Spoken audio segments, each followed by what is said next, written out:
1 கோடி எறும்பா இருந்தாலும் ஒரே மூளையாகத்தான் இயங்குங்கிறது. எறும்புகள் ஒன்றை ஒன்று கடக்கிற போது கட்டி பிடிச்சு கைகுலுக்கி பிரியுங்கிறது. நல்லா கவனிச்சுக்கணும்.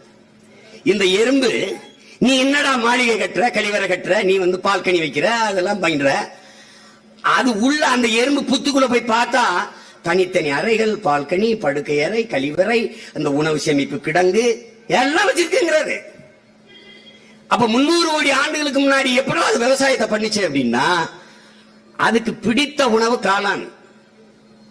இப்ப ஒரு இலைய வெட்டிட்டு வந்து சாப்பிடாம அப்படியே மண்ணுல அப்படியே போட்டு மக்க வச்சிருது. அந்த இலை மக்கி மண்ணோடு மண்ணாக மாறி அதுல காளான் முளைச்சிருது.